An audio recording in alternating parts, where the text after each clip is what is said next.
types of exchange exposure. One is due to the translation. The other one is because of the transaction. One is translation, which is also known as unrealized. Right? Or when talk about transaction, sometimes it's called realized. Ingat tu.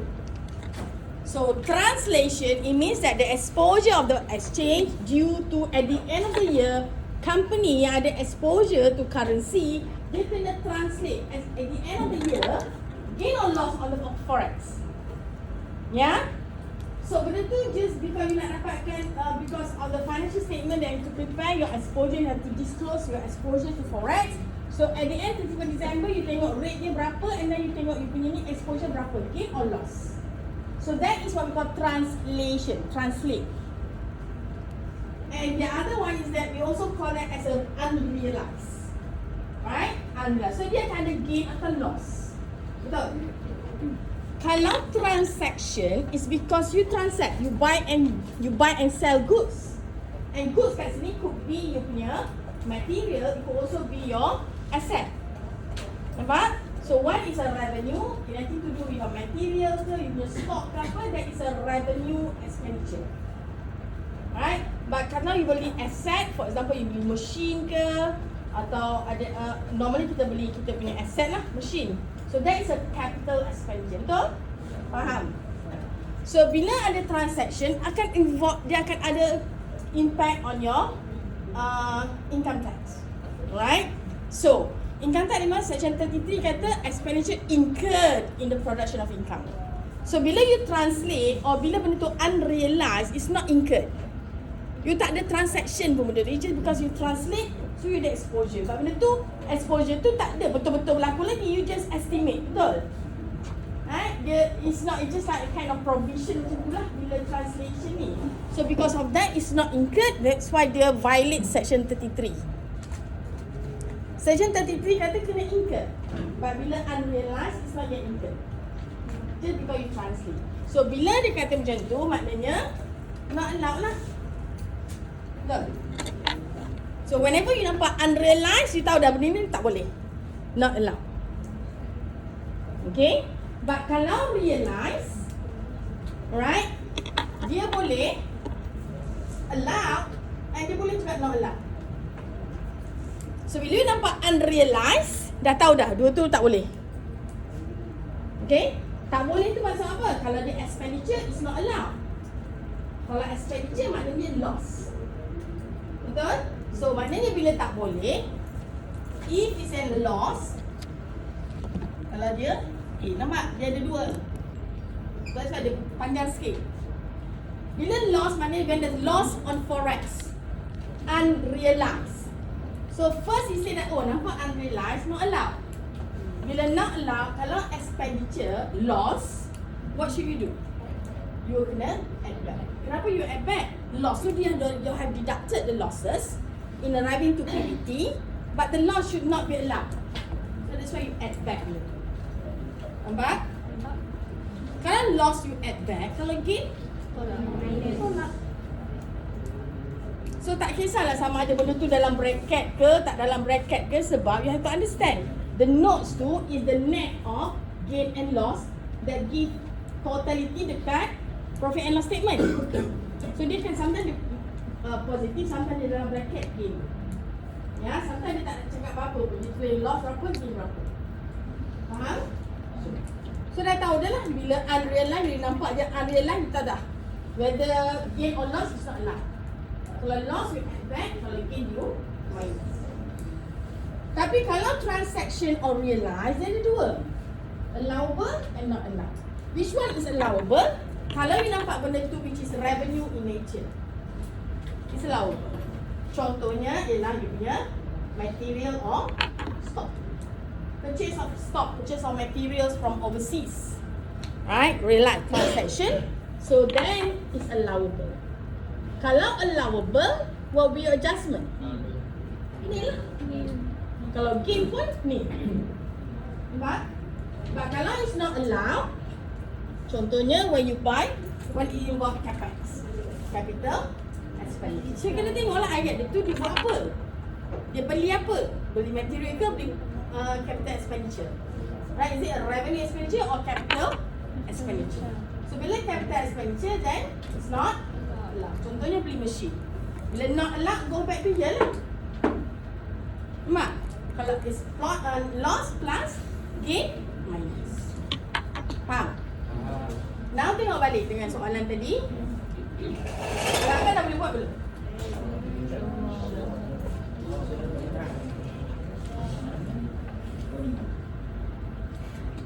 Attendance mana attendance? Masih attendance? Siap.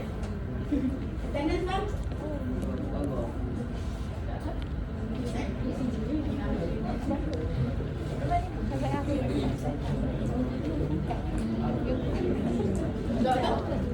Good alphabet by maki good alphabet.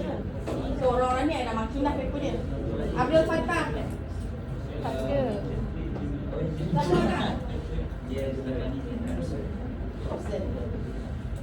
Afiq. Afiq.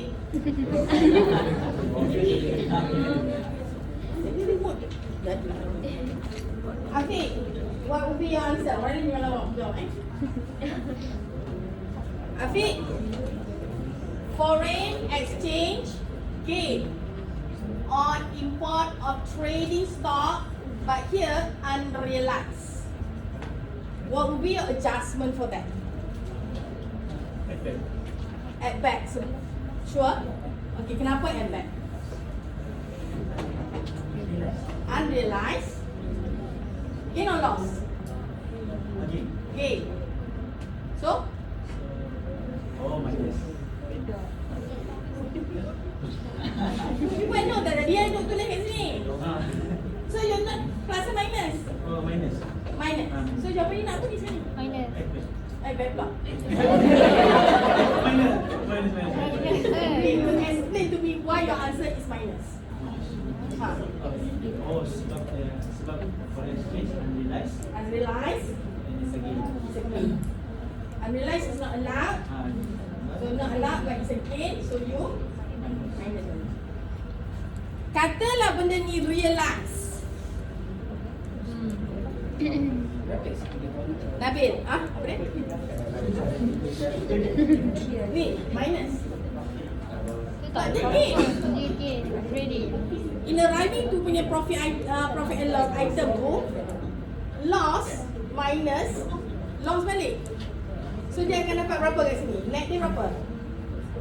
Net dia gain or loss? So we understand duty. Ni miscellaneous expenses. Miscellaneous expense gain. So dah dapat net of this. Dalam miscellaneous you akan figure this lah, net of this. But for your punya transaction, you ada 3 items, so this one is a minus. Nabil, mana Nabil? Why the transaction is minus? Kenapa unrealized gain on trading stock minus?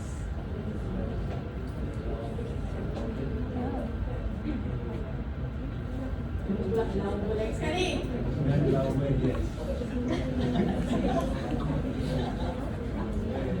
Salah. Lagi sekali. Cuba lagi sekali. Ni. Dia sekali nak realize tak? Realize kan? Oh, kalau realize. Okay, kalau realize forex gain on import of trading stock. Nil. Sebab? Why? Is realized dulu. Baru dia revenue. Sebab sebenarnya dekat sini, right, dekat revenue dengan capex. Faham? Dia boleh revenue cuma dia unrealized. Macam tadilah import of trading stock dia unrealized, dia revenue. But dia unrealized, dia masih gain minus. Ya, dia boleh capex juga, but unrealized. Samalah. So you kena tengok dulu, dia first realize ke unrealized. Bila unrealized confirm no. Bila no tu tengok gain or loss. Then only you do adjustment. Kalau loss you add back, kalau loss is an expenditure. Expense not allowed, you add back. Gain not allowed, you dah campur, so you tolak balik. Nampak? Okay. Habis. Next is, kan bagus kan kalau dia buat slide benda ni dekat tepi sana ke. Tak adalah kacau yang punya whiteboard. The second one, Ahmad Nur Fitri. Forex on import of machine unrealized. Loss. Plus minus? Tambah. Sebab? Sebelum tu. Kenapa you add back? Apa menyebabkan you decide, oh you not allowed? Kenapa? Unrealized. Bila unrealized tu dah tahu dah tak boleh. And then kenapa you add back? Because the loss. But, so dia unrealized loss, so you plus. Unrealized gain, you minus. Tapi kalau kat sini realize, will be adjustment. Sama. Kita bagi orang lain. Add back. Tak apa, Fitri. Fitri Add back juga sebab even though they realize, they can pass. Nampak? So sekarang ni bila ada forex dah boleh jawab lah. Lah, habis tu guna, otherwise it's wasted. Okay, dah, forex, settle. The next one is bad debts and provision. Note nombor berapa? Soalan mana?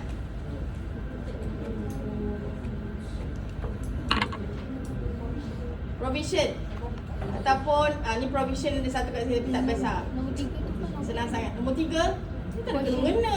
Question 3. Question 3. Note number? Note number 9 pula. Ada je. 9 ada lagi. Oh, okay ni. Itu Ni tak soalan. dari sekarang. Bukan soalan GE. Tak. Bukan GE soalan dia. Tak. Okay, tak apa. Alright, bad debts. Alright. So bila bad debts, dia ada dua. One is incurred, one is a provision. Incurred mana bad debt, so yang mana bad. That's really bad. Right? Debts yang bad. So incurred. But there also provision for bad debt. Before it become bad, you provide dulu. Right? So ada dua item. So here it says that you ada trading debt write-off, non-trading debt write-off, and then allowance provided for the year. So these are the provision lah. Alright. So bila you nak tengok benda ni, dia ada when talking about bad debts ke, alright, dia akan provision for bad debt, dia akan pecah dua. One is the general one, the other one is the specific. Alright. So bila nak tengok kat sini, you tengok pula benda tu, debts tu is it a trade or non-trade debts? Right? Trade or non-trade? Contohnya kalau kat sini, even though debt write-off incurred already, but the expenditure is a non-trade expenditure. Is that allowable? No. Maksud non-trade mana is not in the production of income. Dia for some other purpose. Yeah, non-trade. So bila non-trade is not allowed lah. Right? So whether in this case is a specific, even though the specific, maksud specific kat sini, dia clearly specifically identifying siapa debtors yang dia write off.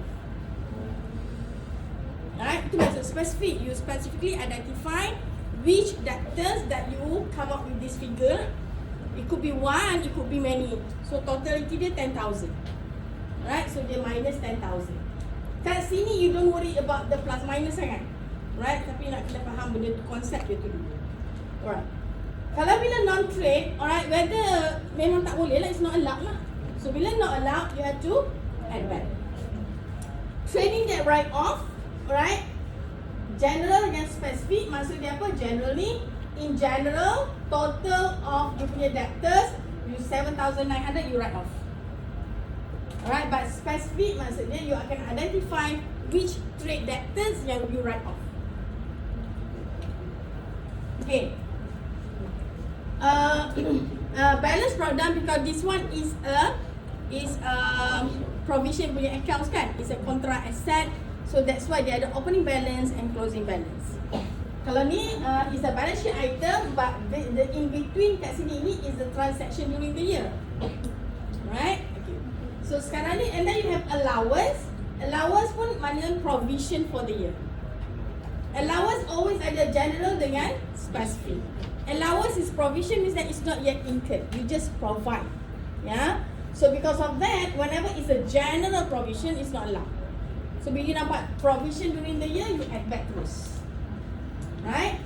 Or in this case, specific, sebab ada section 34 yang allow provision, specific provision is allowable. But you have to fulfill certain criteria lah. Maknanya you have sent your reminder letters, have take note of all this lah. But if you not mention, automatic specific is allowable. So bila dah macam ni, what will be your adjustment? Adjustment is which one nak add back, which one you nak allow. Right? Or allow dengan not allow lah. Alright, trading that write off. Bila trading that write off ni, is a trading that write off. Memang dah incurred and is trade in nature, it should be allowable whether it's a general or it's a provision. So kalau you punya answer, you be trading that write off, nil. Kenapa nil? No adjustment. It's a write off, that's why the negative kat sini. Expenditure. Yeah. So you write off maknanya you dah tolak write off tu, now you nil, no adjustment because it's allowable. So you akan ada one first item will be trading that write off, nil. The second line will be non-trading that write off. What will be? What will be? You add back 10,000. Kenapa you add back? So not allowed due to non-trading. It's an expenditure, right? So you add back 10,000.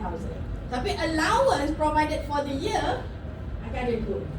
General you add back specific. Nampak tak? So berapa tick tu? 1, 2, 3, 4. Jadi spesifik allowable kan tadi. So you punya jawapan akan macam ni. Trading nil, trading write off lah. Okay. And then non-trading write off, you add back 10,000. Lagi apa? Allowance akan macam dulu. General and specific. General you add back 3.8, 13.8, this one is. Betul tak?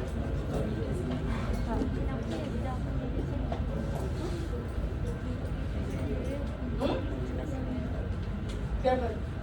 Jawapan yang lain. Ada bawah lagi. Ada note ni? Ada note ni? Okay. Ada soalan lain yang ada note.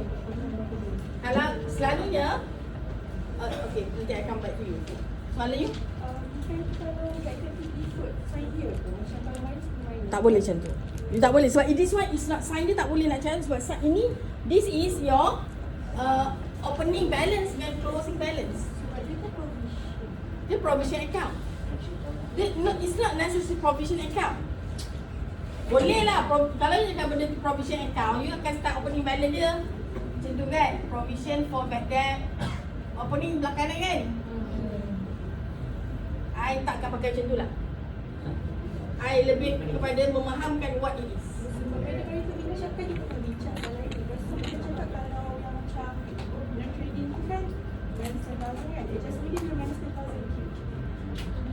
Mana? Non-trading? Minus 10,000?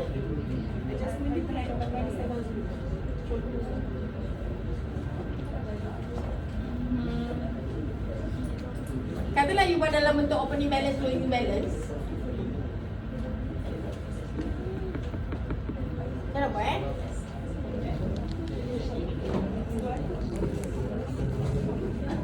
Yang bahagian general tu, you akan nampak net dia. Right, kalau you nampak general ni, this one is allowable. You kena add back yang ni je. You aja 30.8 je. Jawapan I apa dulu? Mari sini tengok. Ini lain. Oh, yang jangan. Write off. Sabarlah. 8479. So adjustment. Boleh ambil net dia. Provision. So adjustment dia, kenapa adjustment dia minus 10,000 write off tu? Sekejap Kalau ambil opening balance, kalau kan tadi provision account, you akan ambil 13.8 tolak 7.9. Sama je, betul lah I cakap tadi. Mana kalau you buat macam ni, tadi yang adjustment kita apa tadi? 7.9 is allowable kan? Nil.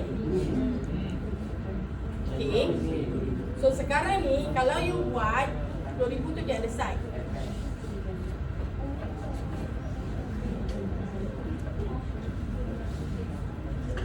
Provision account.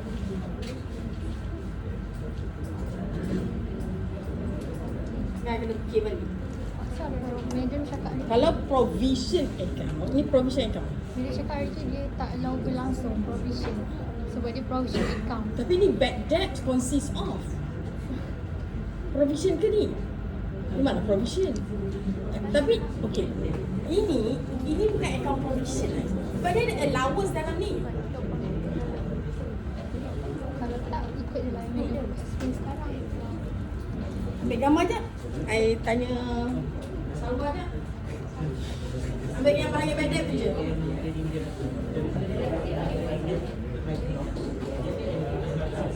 Non-trade.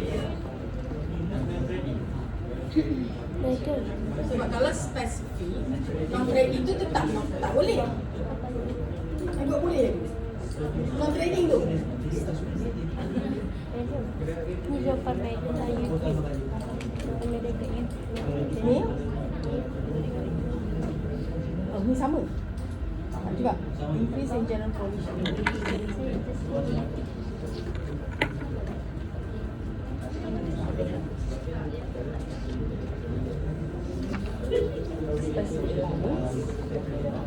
Sebab dekat sebab walaupun dia spesifik, dia non-trading ni dia tak boleh.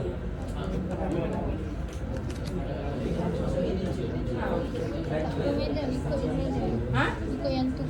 Kalau yang tu dulu lah. Kita tengok yang tu dulu, kita compare jawapan yang mana betul. Walaupun dia spesifik, dia non-trade. Tu dia tak boleh.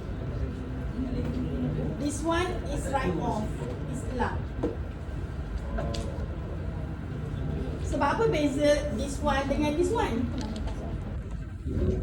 Ini provision during the year. Ini yang dah write off. That's why this one is allowed.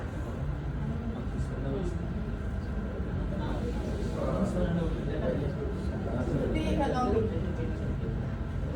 yelah kalau ambil this one allowed. Apalah, tak apa. Jangan nanti you pening lagi. So dah hantar dekat WhatsApp dah. Dia tunggu. Selalu ada business.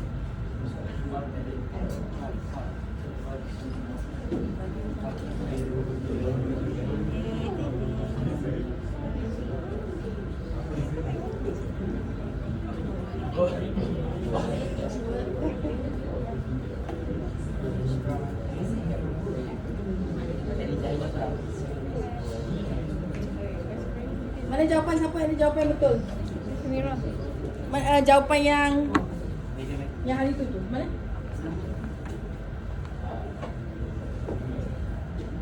Kau makan apa? Boleh letak dekat bibir kau.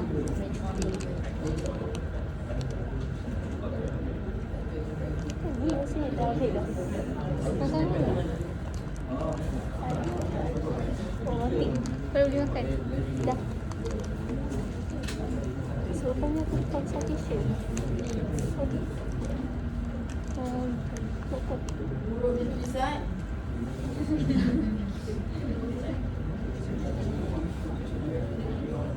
Okay, tak apa. Kita move on.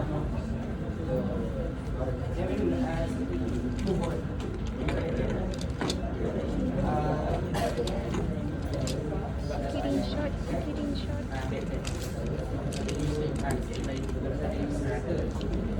Mana letak Yang mana dekat statement? Sometimes kalau that happen, you tak payah nak compare pun. To save time. Kerana you akan buat jawapan you based on notes. Don't worry so much about the profit and loss statement kat atas. Sebab kadang-kadang soalan tu tukar, soalan kat sini dia lupa nak tukar kat depan sana. Okay, so memang you akan follow notes to the income. Okay, alright, while waiting for the answer, let's move on to the next one, which is EPF. Dah jumpa soalan? Soalan mana EPF? Nah, ambil balik. Siapa tadi tengah buat attendance? Oh, nak kena panggil nama Okay, EPF yang mana? 1, 2, 3. Group EPF yang mana? Nombor? Question nombor berapa?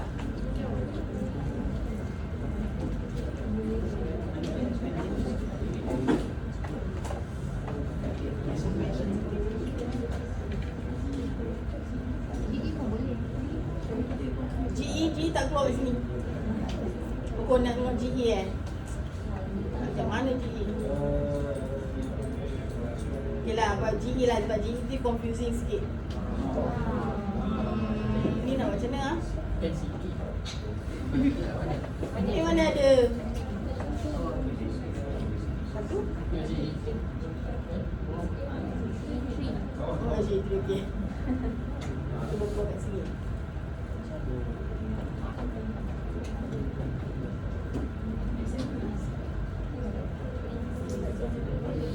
Bukan kat ni? Tak boleh? Kena buka juga.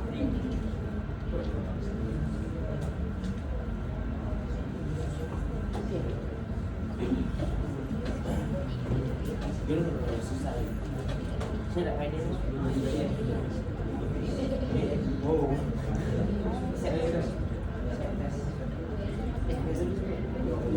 Apa start dia macam tu? Command Z. Tak boleh. Boleh buat apa lah? Ni tambah sini. Dengan dia kan? Okay. Alright, semua. Remuneration is 2890. 2890,000. Okay. 2890,000. That is remuneration. Note number 4 says that remuneration includes salary of a blind clerk at 2,000 per month, and the company contribution to EPF is 610,645. The company allocated 5% of the total remuneration to a provision for retirement benefits account. This is included in the amount of 2890 dalam tu. Okay, ingat? Mula. Okay, so dalam 2890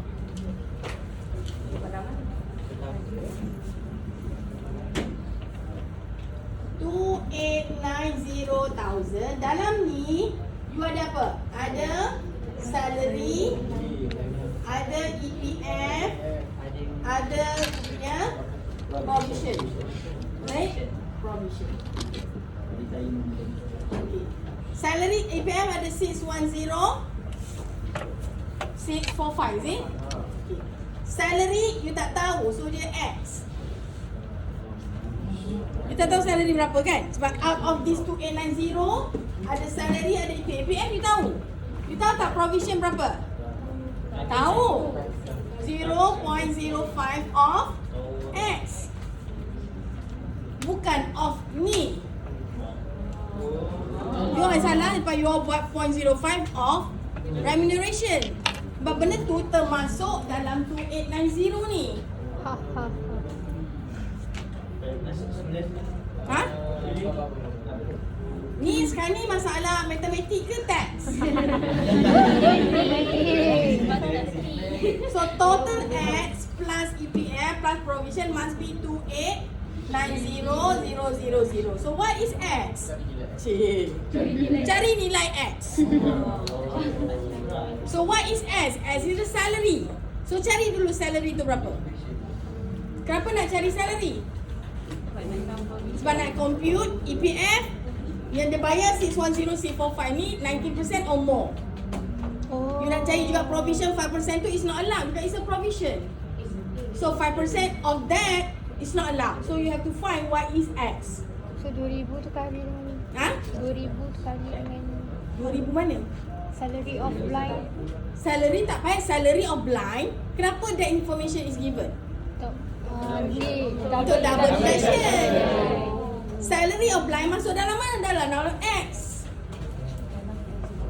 So you tak payah kira salary of blind tu, you nak tahu 2,000 per month times by 12, that is double deduction.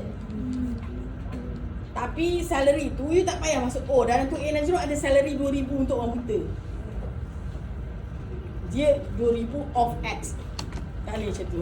Right, salary tu, salary of the blind tu akan part of the X kat sini. So what is X? X equals to 2 lain ni apa ini?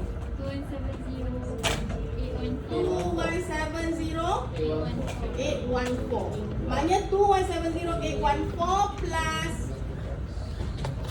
6 this. Right, tak dapat X. Okay, ni X je. Right? So, ni X ni equals to salary. So, now you nak check apa? The first adjustment will be the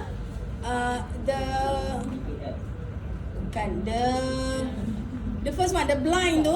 Kita panggil apa? Disabled employee. Alright, it's always double deduction salary dia. Alright, that is the first adjustment. The second adjustment you nak check EPF. What is the EPF requirement for EPF? It must be is allowable up to 19% of salary. So what is 19% of that? 19% of salary berapa?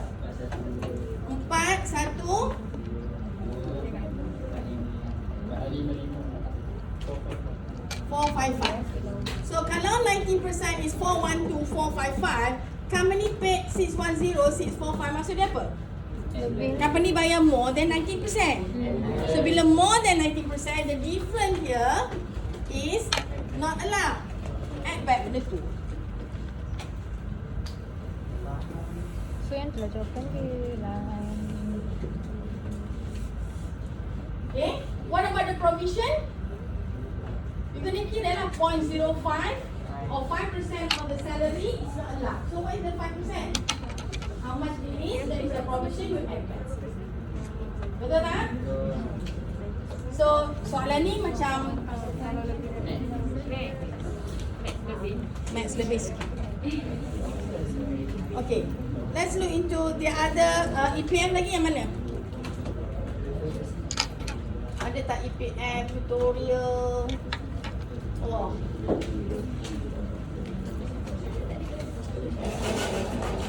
Ada. Tak ambil video ni tak ada undang ni. Tak sebelah sini. Okay, let's see kat sini EPF dia apa? Ha? 5% of what? Of salary lah. Add back lah. Provision. Dah tahu, I rasa kat situ salah juga. Ya. Bonus lah. Tapi I bagikan markah 0.5, 0.05 sampai 7.05 ada remuneration kan? Ada buat besar. Ada pun.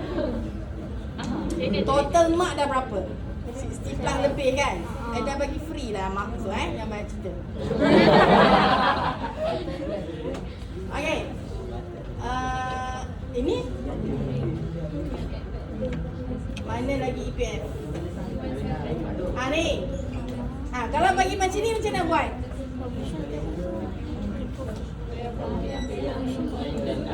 EPF 157, bonus 150, salary expatriate, and then contribution to an unappropriated fund. This one dah automatic buat apa?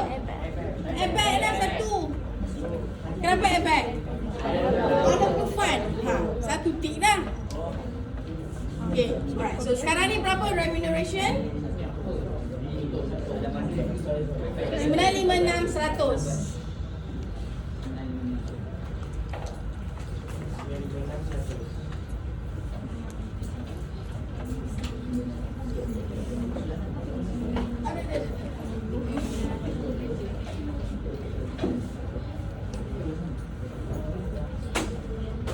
Remuneration 956,100. Of that, dia kata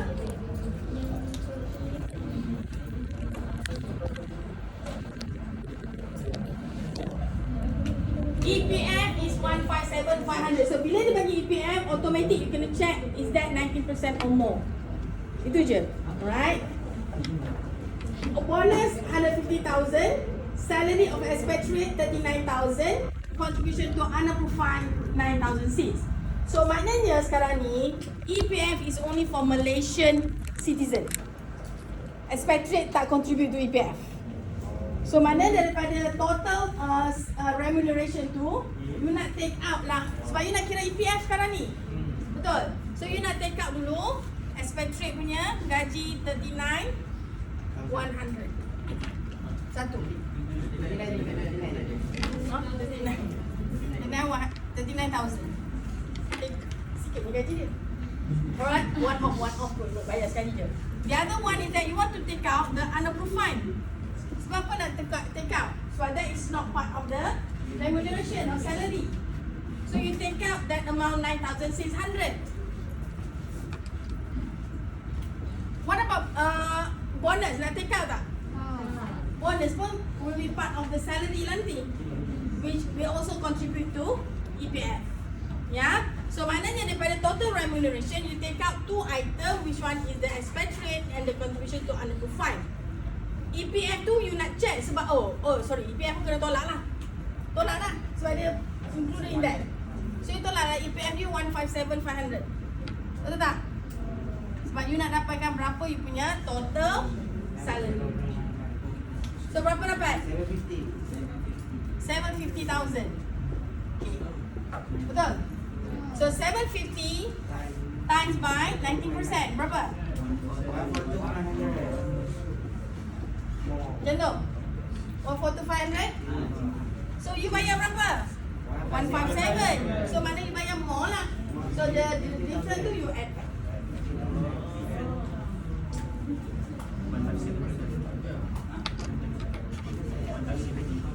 Apa 157? 157 is how much the company pays now. You don't know whether how much they bayar. But you know, but what is 19%? Dia boleh allow up to 90% je. So 90% of the salary is 142,500. But company actually pay EPF 157,500. So company pay more. But you tahu dia punya maximum dia boleh allow is up to 90%, which is 142,500.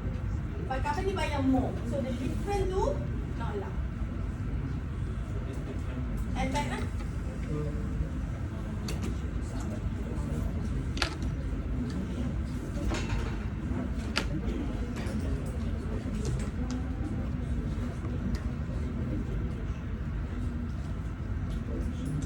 Banyak boleh score lah final ni.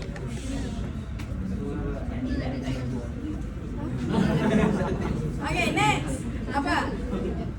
Entertainment. Entertainment senang, you refer pada public ruling.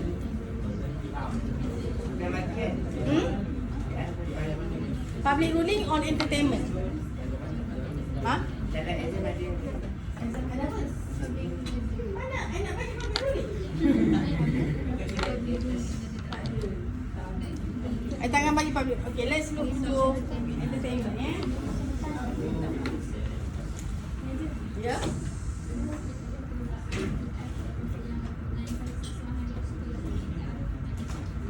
Kenapa kita tolak EPF tu juga? Sebab dalam total remuneration tu ada EPF. Kita nak kira salary je. A campur B kena C. Kita nak A je.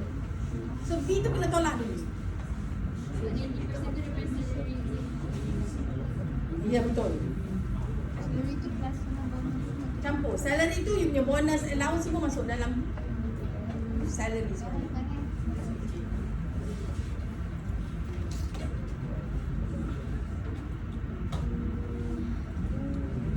tengok apa tadi? Public ruling Public ruling on entertainment. Mana kau nak tengok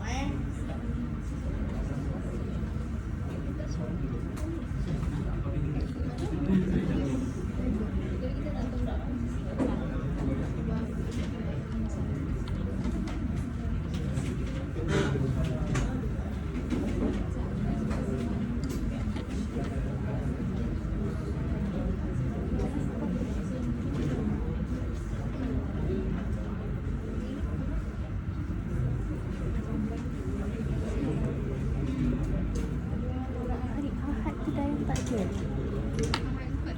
Baru.